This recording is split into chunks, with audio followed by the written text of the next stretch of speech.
Star Wars is officially back in theaters after 7 years with Mandalorian and Grogu. Now ideally, this will not be the best movie for Star Wars' big return to theaters, but it's what we got anyways, so how was it? Let's talk about it.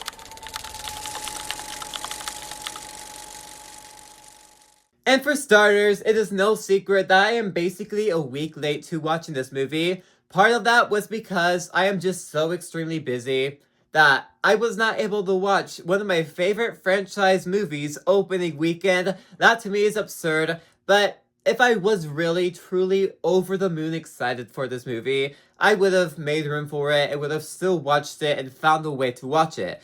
Like I'm doing for a lot of other big blockbuster movies that I'm beyond excited for that I have to watch. No matter how busy my schedule is, I still find a way to make it work. I didn't quite do that for this movie, but when I was sitting there, right before the movie was about to start, I just couldn't help but get that feeling of, I'm about to watch Star Wars on the big screen again. And that's exactly what this movie is. It's Star Wars' return to the big screen. So of course, when you're sitting down in a theater and the movie's about to start, of course you're getting that feeling of, wow, I'm about to watch a Star Wars movie again on the big screen. With that though, was the movie actually good? Well, I can say this. This movie, Mandalorian and Grogu, is a lot of fun to be had. It's very much a fun movie. Once this movie comes out on DVD or streaming, I can see myself just putting this movie on in the background while I do a lot of other stuff around the house, just so I have a movie playing in the background. This is that type of movie that you want to play in the background because this movie has a lot of fun to offer with just its small moments here and there throughout the film. That's something that you can just put on in the background, watch, see like a fun little scene that's happening on the screen, and then go doing whatever else you were doing at that moment. There is fun to be had with this movie, and the film does offer a lot of fun moments that make it worth that background movie experience. This movie is also very much like the Mandalorian show. It is essentially season 3.5, as if it were to be the first 3 episodes of that season, but just released as a movie. It just feels like that. Those little side quests that the Mandalorian is known for, and where he was left off in season 3, it kind of just jumped right off of that bench point of where he was working, and decided to make side quests following everything that happened in season 3. So it's very much like the show when it comes to its side quests. It's very Mandalorian heavy. We get those Grogu moments with Baby Yoda being Baby Yoda. There's just a lot of fun moments like that, and a lot of fun moments to be had throughout this entire movie's runtime.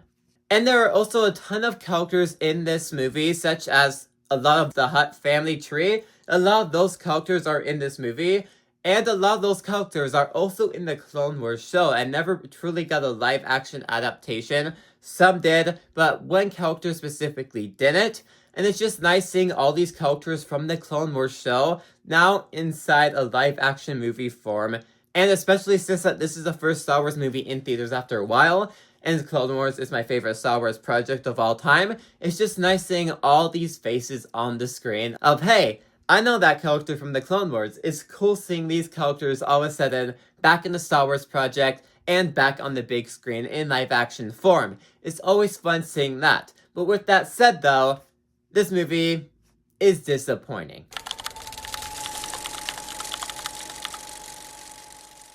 This was not the return that Star Wars needed for the big screen.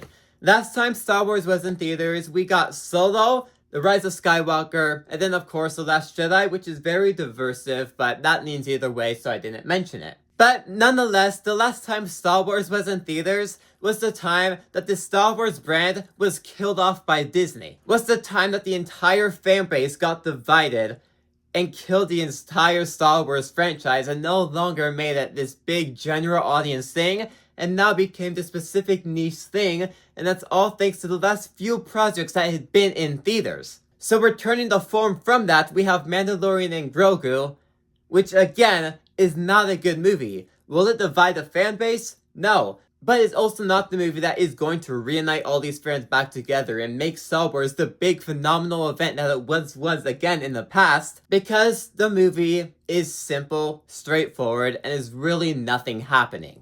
Like I mentioned, this movie is very much like the show when it comes to its side quests and what the Mandalorian does.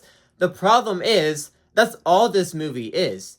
All it is that side quest. Those 40-minute side quests that you get to watch in The Mandalorian, like season 1, 2, 3. If you thought to yourself, what will that 40-minute episode look like as a movie? That is exactly what this movie does. It makes one of those quests a full movie. And there are a lot of moments throughout this movie where you feel it's trying to drag its runtime out just so it can meet that movie requirement. There are these all extra added scenes in there with Baby Yoda and such where, yeah, they're fun, cute, and all, but they do not need to be in there. Which goes to my point that I mentioned in the I like section. The reason why I think this movie is a background movie is because it has its good moments in there. It has its Baby Yoda moments, it has its cool action moments, it has that fun nature to be had in there that if you were not sitting down watching this entire film and just looked at the screen every 20 minutes, there is going to be a fun scene happening. But as the movie itself, it is not well made. When you're watching this movie, it consistently feels like an episode ended, and then you're going into the next scene. There are multiple moments in this movie where I'm like, okay, an episode just ended right there, this is that next episode. And I felt that multiple times, as if I wouldn't be surprised if they announced that season 4 was coming out, and this movie was the first 3 episodes of that season. Because it very much felt like, okay, the show cut here, the show cut here, and the show cut here. Episode, episode, episode. That is what it felt like. And it just felt like you're watching a combination of these episodes for the next season. And I also compare this movie a lot to the Star Wars Clone Wars movie. Now, with a point of reference, I like that movie a lot more than a lot of other people do. It is not great, but I do not hate it as much as a lot of other fans out there do. But I compare it to that one because it's also a TV movie. And it also is episodes combined into a movie. That is what Mandalorian and Grogu feels like. It feels like episodes combined into a movie. And when it comes to the movie itself, when it comes to the story, when it comes to its characters, there is nothing there. There are no character arcs. Where he starts at the beginning of the film and where he ends off at the end of the film, nothing changed. He is the same character. Nothing happened to this character for a big old character arc as if a movie should be doing. If this thing was an episode, I would argue that it was a filler episode. Because there was absolutely nothing happening, the character leaves off in the exact same point as where he started, that it feels like you can skip it easily, and no impact on the character would change whatsoever. The only thing it does is expand more on that Star Wars lore, especially with the Hutt family. But other than that, this movie really has nothing to offer that you haven't seen before, and just feels 3 years too late. It feels way too late to be making a Mandalorian movie because that peaked back at the beginning of this decade. Now we're near the end of this decade, a lot of that hype has fell off, and now it's just left with this movie that does nothing new to make it worth watching to begin with. And like I said, the story very much feels like episodes put together. So of course you have the first half of this movie being that first episode, second half being the second, and the third being the third episode. And that's what I mean how there is no story in this movie, is because there's all these different side quests that eventually just piece together to make this movie. But a lot of these side quests I just have no interest in, and as they were playing out, I'm just like, okay, this really much is like a show. This should not have been a movie. By the end of the day, absolutely nothing happens in this movie that makes it worth watching to begin with. I would highly encourage you to skip this if you haven't seen the Mandalorian show and were only binging the show just to watch this movie because you love Star Wars movies, but you don't know who this character is, so you went to watch the show. I would say, only watch the show just because the first 2 seasons are good. Other than that, there's no point in watching this movie. If you do not have the time to watch the show, I would say don't watch the show, because the movie is not worth checking out for you to watch essentially 4 seasons of TV, because Book of Boba Fett, season 2.5, just to watch this movie that is very mediocre and offers nothing new to the table. And I just have this feeling, the more and more I rewatch this movie, truly rewatch it, sit down and watch the entire thing, the less and less I will like it. I can see this at one point in time being on the same level as Solo for me, which I will post a Star Wars ranking in the upcoming days, but spoiler alert, it's not that high on the list. And I compare it to Solo because that was also another short, contained Star Wars story that didn't really expand on anything, it just existed for the sake of existing.